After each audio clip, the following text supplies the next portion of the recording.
News 18 digital ಕಂಟೆಂಟ್ಗೆ ಸ್ವಾಗತ. ನಾನು ದುರ್ಗಪ್ಪ ಹೊಸಮನಿ. ವೀಕ್ಷಕರೇ, ನಿನ್ನೆಯಷ್ಟೇ ಮುಖ್ಯಮಂತ್ರಿ ಡಿ ಕೆ ಶಿವಕುಮಾರ್ ಅವರ ನೇತೃತ್ವದ ಸರ್ಕಾರದಲ್ಲಿ ಸಚಿವ ಸಂಪುಟದಲ್ಲಿ ಹೊಸದಾಗಿ 19 ಜನ ಪ್ರಮಾಣ ವಚನವನ್ನು ಸ್ವೀಕರಿಸಿದ್ದಾರೆ. ಈ ಒಂದು ಪ್ರಮಾಣ ಸಚಿವ ಸಂಪುಟದಲ್ಲಿ ಕೆಲವೊಂದಿಷ್ಟು ಈ ಹಿಂದೆ ಇರತಕ್ಕಂಥ ಹಿರಿಯ ಶಾಸಕರುಗಳನ್ನು ಕೈ ಬಿಟ್ಟಿರ್ತಕ್ಕಂಥದ್ದು ಮತ್ತು ಹೊಸಬರಿಗೆ ಈ ಒಂದು ಸಚಿವ ಸಂಪುಟದಲ್ಲಿ ಆದ್ಯತೆಯನ್ನು ನೀಡಿರ್ತಕ್ಕಂಥದ್ದು. ಏನು ಪ್ರಮಾಣ ವಚನ ಸ್ವೀಕಾರ ಬೆನ್ನಲ್ಲೇ ಏನು ಕಾಂಗ್ರೆಸ್ನ ಹೈಕಮಾಂಡ್ ವಿರುದ್ಧ ಇವತ್ತು ಹಿರಿಯ ಶಾಸಕರಾಗಿರ್ಬೋದು ಮತ್ತು ಸಚಿವ ಸ್ಥಾನದ ರೇಸ್ನಲ್ಲಿರ್ತಕ್ಕಂಥ ಮತ್ತು ಸಚಿವ ಸ್ಥಾನದ ಕನಸನ್ನು ಕಾಣ್ತಕ್ಕಂಥ ಶಾಸಕರಿಗೆ ಇವತ್ತು ಭಾರಿ ನಿರಾಶೆ ಆಗಿರ್ತಕ್ಕಂಥದ್ದು ಮತ್ತು ಹೈಕಮಾಂಡ್ ವಿರುದ್ಧ ಆಕ್ರೋಶದ ಮಾತುಗಳನ್ನು ಆಡ್ತಾ ಇರ್ತಕ್ಕಂಥದ್ದು ಮತ್ತು ಸಚಿವ ಸ್ಥಾನ ಕೈಬಿಟ್ಟಿರೋ ಹಿನ್ನೆಲೆಯಲ್ಲಿ ಅಸಮಾಧಾನವು ಕೂಡ ಈಗ ವ್ಯಕ್ತವಾಗಿರ್ತಕ್ಕಂಥದ್ದು ಮತ್ತು ಮುಂದೆ ಒಂದು ಹೆಜ್ಜೆ ಇಟ್ಟಿರ್ತಕ್ಕಂಥ ಶಾಸಕರು ಇವತ್ತು ಶಾಸಕ ಸ್ಥಾನಕ್ಕೆ ರಾಜೀನಾಮೆ ಕೊಡಲಿಕ್ಕೆ ಕೂಡ ಮುಂದಾಗ್ತಾ ಇರತಕ್ಕಂಥದ್ದು. ಈ ಬೆನ್ನಲ್ಲೇ ಏನು ಬೀದರ್ ಜಿಲ್ಲೆಯ ಬೀದರ್ ಉತ್ತರ ವಿಧಾನಸಭಾ ಕ್ಷೇತ್ರದ ಶಾಸಕ ಮತ್ತು ಮಾಜಿ ಸಚಿವ ಆಗಿರ್ತಕ್ಕಂಥ ರಹೀಮ್ ಖಾನ್ ಅವರು ಕೂಡ ಕಾಂಗ್ರೆಸ್ ಹೈಕಮಾಂಡ್ ವಿರುದ್ಧ ಇವತ್ತು ಅಸಮಾಧಾನವನ್ನು ವ್ಯಕ್ತಪಡಿಸಿರ್ತಕ್ಕಂಥದ್ದು ಮತ್ತು ಸಚಿವ ಸ್ಥಾನ ಸಿಗುತ್ತೆ ಅನ್ನೋ ಒಂದು ನಿರೀಕ್ಷೆಯಲ್ಲಿ ಇದ್ದ ರಹೀಮ್ ಖಾನ್ಗೆ ಇವತ್ತು ಆಘಾತ ಕೂಡ ಆಗಿರ್ತಕ್ಕಂಥದ್ದು. ವೀಕ್ಷಕರೇ, ಬೀದರ್ ಜಿಲ್ಲೆಯಲ್ಲಿ ಒಟ್ಟು 6 ವಿಧಾನಸಭಾ ಕ್ಷೇತ್ರಗಳು ಇರ್ತಕ್ಕಂಥದ್ದು. 6 ವಿಧಾನಸಭಾ ಕ್ಷೇತ್ರಗಳ ಪೈಕಿ 4 ವಿಧಾನಸಭಾ ಕ್ಷೇತ್ರಗಳಲ್ಲಿ ಬಿಜೆಪಿ ಶಾಸಕರು ಆಯ್ಕೆಯಾಗಿರ್ತಕ್ಕಂಥದ್ದು. ಇನ್ನುಳಿದ 2 ವಿಧಾನಸಭಾ ಕ್ಷೇತ್ರಗಳಲ್ಲಿ ಕಾಂಗ್ರೆಸ್ ಶಾಸಕರು ಗೆದ್ದಿರ್ತಕ್ಕಂಥದ್ದು. ಈಗಾಗಲೇ ಕಳೆದ ಸಿದ್ದರಾಮಯ್ಯ ನೇತೃತ್ವದ ಸಚಿವ ಸಂಪುಟದಲ್ಲಿ ಬೀದರ್ ಜಿಲ್ಲೆಯ 2 ಶಾಸಕರಿಗೆ, ಕಾಂಗ್ರೆಸ್ನ 2 ಶಾಸಕರಿಗೆ ಸಚಿವ ಸ್ಥಾನ ಸಿಕ್ಕಿತ್ತು. ಮತ್ತು ಈ ಬಾರಿ ಓರ್ವ ಶಾಸಕರಿಗೆ ಮಾತ್ರ ಸಚಿವ ಸ್ಥಾನ ಸಿಕ್ಕಿರ್ತಕ್ಕಂಥದ್ದು. ಅದು ಈಶ್ವರ್ ಖಂಡ್ರೆ ಅವರು ಗ್ರಾಮೀಣಾಭಿವೃದ್ಧಿ ಸಚಿವರಾಗಿ ಪ್ರಮಾಣ ವಚನವನ್ನು ಸ್ವೀಕಾರ ಮಾಡಿರ್ತಕ್ಕಂಥದ್ದು. ಇನ್ನೋರ್ವ ಶಾಸಕ ರಹೀಮ್ ಖಾನ್ ಅವರು ಕೂಡ ಈ ಹಿಂದೆ ಸಿದ್ದರಾಮಯ್ಯ ನೇತೃತ್ವದ ಸಚಿವ ಸಂಪುಟದಲ್ಲಿ ಪೌರಾಡಳಿತ ಮತ್ತು ಹದ್ದು ಸಚಿವರಾಗಿ 3 ವರ್ಷಗಳ ಕಾಲ ಸೇವೆ ಸಲ್ಲಿಸಿದ್ರು. ಮತ್ತು ಡಿ ಕೆ ಶಿವಕುಮಾರ್ ಅವರ ನೇತೃತ್ವದ ಸಚಿವ ಸಂಪುಟದಲ್ಲಿ ಸಚಿವ ಸ್ಥಾನದ ಆಕಾಂಕ್ಷಿಗಳು ಕೂಡ ಆಗಿದ್ರು. ಆದರೆ ಈ ಒಂದು ಸಚಿವ ಸ್ಥಾನಕ್ಕೋಸ್ಕರ ಸಾಕಷ್ಟು ಪ್ರಯತ್ನವನ್ನು ಕೂಡ ಮಾಡಿದ್ರು. ಹೈಕಮಾಂಡ್ನ ಮನವೊಲಿಸತಕ್ಕಂಥ ಮತ್ತು ಸಚಿವ ಸ್ಥಾನ ಗಿಟ್ಟಿಸಿಕೊಳ್ಳೋಕೆ ಸಾಕಷ್ಟು ಪ್ರಯತ್ನ ಮಾಡಿದ್ರು. ಅವರ ಬೆಂಬಲಿಗರು ಕೂಡ ಸಚಿವ ಸ್ಥಾನ ನೀಡಬೇಕು ರಹೀಮ್ ಖಾನ್ ಅವರಿಗೆ ಅನ್ನೋ ಒಂದು ಒತ್ತಾಯವನ್ನು ಕೂಡ ಮಾಡಿದರು. ಆದರೆ ಆ ಎಲ್ಲ ಒಂದು ಆಸೆಗಳು ಇವತ್ತು ನುಚ್ಚುನೂರು ಆಗಿರ್ತಕ್ಕಂಥದ್ದು ರಹೀಮ್ ಖಾನ್ ಅವರ ಕನಸು. ಈ ಬೆನ್ನಲ್ಲೇ ರಹೀಮ್ ಖಾನ್ ಅವರು ಏನು ಅಸಮಾಧಾನವನ್ನು ವ್ಯಕ್ತಪಡಿಸಿರ್ತಕ್ಕಂಥದ್ದು. ಯಾಕಂದರೆ ಕಲ್ಯಾಣ ಕರ್ನಾಟಕ ಭಾಗದಲ್ಲಿ 5 ಲೋಕಸಭಾ ಕ್ಷೇತ್ರಗಳು ಇರ್ತಕ್ಕಂಥದ್ದು. 5 ಲೋಕಸಭಾ ಕ್ಷೇತ್ರಗಳಲ್ಲಿ ಕಾಂಗ್ರೆಸ್ನ ಸಂಸದರೇ ಒಂದು ಆಯ್ಕೆ ಆಗಿರ್ತಕ್ಕಂಥದ್ದು. ಈ ಒಂದು ಅಸ್ತ್ರವನ್ನೇ ಈಗ ರಹೀಮ್ ಖಾನ್ ಅವರು ಹೈಕಮಾಂಡ್ ಮುಂದೆ ಇಟ್ಟಿರ್ತಕ್ಕಂಥದ್ದು. ಯಾಕಂದರೆ ಕಲ್ಯಾಣ ಕರ್ನಾಟಕ ಭಾಗದಲ್ಲಿ ಅಲ್ಪಸಂಖ್ಯಾತರ ಮತಗಳು ಸಾಕಷ್ಟು ಇರ್ತಕ್ಕಂಥದ್ದು. ಅಲ್ಪಸಂಖ್ಯಾತರು ಕಾಂಗ್ರೆಸ್ ಪಕ್ಷವನ್ನೇ ಬೆಂಬಲಿಸಿರ್ತಕ್ಕಂಥದ್ದು. ಮತ್ತು ಕಾಂಗ್ರೆಸ್ನ ಅಭ್ಯರ್ಥಿಗಳನ್ನು 2024 ಲೋಕಸಭೆ ಚುನಾವಣೆಯಲ್ಲಿ ಗೆಲ್ಲಿಸಿಕೊಂಡು ಬಂದಿರತಕ್ಕಂಥದ್ದು. ಆ ಸಂದರ್ಭದಲ್ಲಿ ಹೈಕಮಾಂಡ್ ಕೂಡ ಏನು ಕಾಂಗ್ರೆಸ್ ನಾಯಕರು ಕೂಡ ಏನು ಕಲ್ಯಾಣ ಕರ್ನಾಟಕ ಭಾಗದ ಅಲ್ಪಸಂಖ್ಯಾತರಿಗೆ ಪ್ರಾತಿನಿಧ್ಯ ಕೊಡಲಾಗುತ್ತೆ ಅನ್ನೋ ಒಂದು ಮಾತನ್ನು ಹೇಳಿದ್ರಂತೆ. ಆದರೆ ಎಲ್ಲೋ ಒಂದು ಕಡೆ ಇವತ್ತು ಆ ಕಲ್ಯಾಣ ಕರ್ನಾಟಕ ಭಾಗದ ಶಾಸಕರುಗಳಿಗೆ ಸಚಿವ ಸಂಪುಟದಲ್ಲಿ ಡಿ ಕೆ ಶಿವಕುಮಾರ್ ನೇತೃತ್ವದ ಸಚಿವ ಸಂಪುಟದಲ್ಲಿ ಇವತ್ತು ಅಲ್ಪಸಂಖ್ಯಾತರನ್ನು ಕಡೆಗಣಿಸಿದ್ದಾರೆ ಅನ್ನೋ ಒಂದು ಆಕ್ರೋಶವನ್ನು ಇವತ್ತು ರಹೀಮ್ ಖಾನ್ ಅವರು ಹೇಳ್ತಾ ಇರ್ತಕ್ಕಂಥದ್ದು. ಉತ್ತರ ಕರ್ನಾಟಕ ಮತ್ತು ಕಲ್ಯಾಣ ಕರ್ನಾಟಕ ಭಾಗದಲ್ಲಿ ಸಾಕಷ್ಟು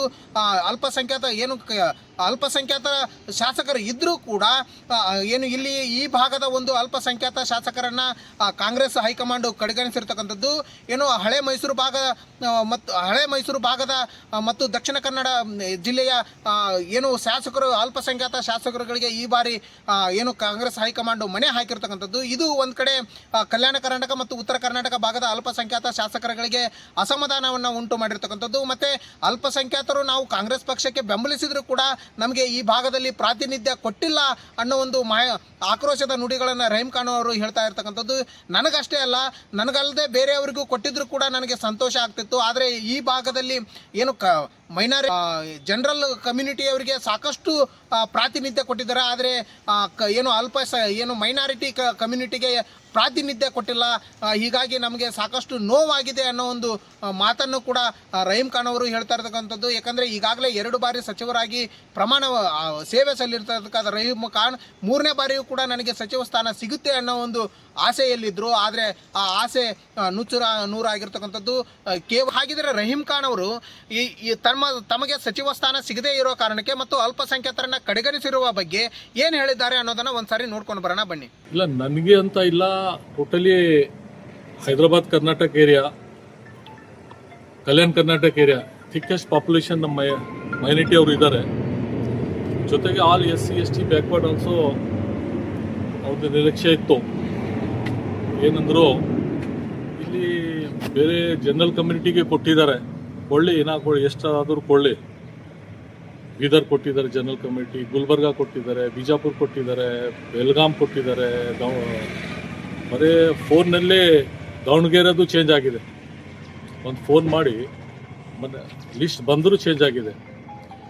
ಅದು ಎಲ್ಲ ಜನನಲ್ಲಿ ಮತ್ತು ನಮ್ಮ ಮೌಲಾನಾಗರಲ್ಲಿ ಕಾರ್ಯಕರ್ತನಲ್ಲಿ ಎಲ್ಲರಲ್ಲಿ ಏನಿದೆ ಸಿಟ್ಟಂದರು, MP ಎಲೆಕ್ಷನ್ನಲ್ಲಿ ಎಲ್ಲ ಸ್ಪೀಚ್ನಲ್ಲಿ 100% ಈ ಕಲ್ಯಾಣ ಕರ್ನಾಟಕಕ್ಕೆ ನೀವು 5 MP ಗೆಸ್ಟ್ ಕೊಡ್ರಿ, ಮೈನಾರಿಟಿಗೆ ಸ್ಥಾನ 100% ಕೊಡ್ತಾರೆ, ಮಿನಿಸ್ಟ್ರಿ ಕೊಡ್ತಾರೆ ಅಂತ ಹೇಳಿದರು.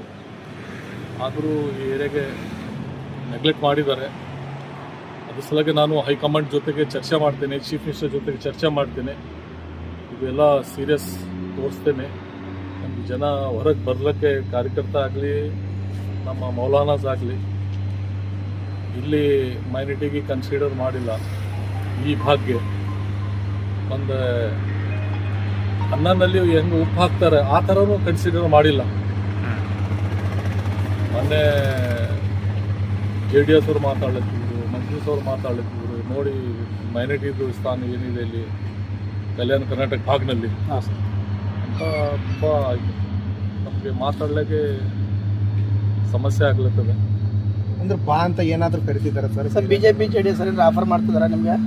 ಇಲ್ಲ, ಆ ಥರ ಯಾವುದಿಲ್ಲ. ನಾನು ಡೈರೆಕ್ಟ್ ಹೈಕಮಾಂಡ್ ಜೊತೆಗೆ ಚೀಫ್ ಈಗ ಕಾರ್ಯಕರ್ತರು ಇದ್ದಾರೆ, ನಮ್ಮ ಮುಖಂಡರು ಇದ್ದಾರೆ, ಮತ್ತೆ ನಮ್ಮ ಮೌಲಾನಾಗಳು ಇದ್ದಾರೆ, ಮತ್ತೆ ಎಲ್ಲ SC ST ದಲಿತ, ನಾನು ಎಲ್ಲರ ಜೊತೆಗೆ ಇದ್ದೀನಿ. ಈ ಭಾಗ್ಯ ಕೊಡಬೇಕಿತ್ತು, ನನಗೆ ಅಂತ ಇಲ್ಲ, ಹೈದರಾಬಾದ್ ಕರ್ನಾಟಕ ಏನೆಲ್ಲ ಕೊಡಬೇಕಿತ್ತು. ಏನಾಗಿದೆ ಅದು ಸೀರಿಯಸ್ ಸಮಸ್ಯೆ ಆಗಿದೆ. ಅದು ಜೊತೆಗೆ ಚರ್ಚೆ ಮಾಡ್ತಾರೆ. ಜನ ಈ ತಮಗೆ ಸಚಿವ ಸ್ಥಾನ ಸಿಗ್ಲಿಲ್ಲ ಅಂತ ಅಸಮಾಧಾನ ವ್ಯಕ್ತಪಡಿಸ್ತಿದ್ದಾರೆ.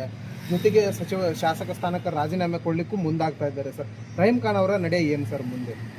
ನಾನು ಫಸ್ಟ್ ಹೈಕಮಾಂಡ್ ಜೊತೆಗೆ ಚರ್ಚೆ ಮಾಡ್ತೇನೆ, ಚೀಫ್ ಮಿನಿಸ್ಟರ್ ಜೊತೆ ಚರ್ಚೆ ಮಾಡ್ತೇನೆ, ಆಮೇಲೆ ನಿಮಗೆ ಮಾತಾಡ್ತೇನೆ. ಕೇಳಿದ್ರಲ್ಲ ವೀಕ್ಷಕರೇ, ಇದು ರಹೀಂ ಖಾನ್ ಅವರ ಒಂದು ಬೇಸರದ ನುಡಿಗಳು.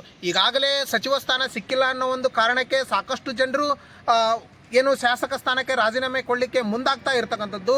ಮತ್ತೊಂದು ಕಡೆ ಸಚಿವ ಸ್ಥಾನ ಏನು ಶಾಸಕ ಸ್ಥಾನಕ್ಕೆ ರಾಜೀನಾಮೆ ಕೊಡ್ತಕ್ಕಂಥ ಶಾಸಕರಿಗೆ ಏನು ಹೈಕಮಾಂಡ್ ಖಡಕ್ ಎಚ್ಚರಿಕೆಯನ್ನು ಕೊಟ್ಟಿರ್ತಕ್ಕಂಥದ್ದು. ಯಾರೇ ರಾಜೀನಾಮೆ ಸಲ್ಲಿಸಿದ್ರೂ ಕೂಡ ಅಂಗೀಕರಿಸಿ ಅನ್ನೋ ಒಂದು ಮಾಹಿತಿಯನ್ನು CM DK ಶಿವಕುಮಾರ್ ಅವರಿಗೆ ರವಾನಿಸಿದ್ದಾರೆ ಅಂತ ಹೇಳಲಾಗ್ತಾ ಇದೆ.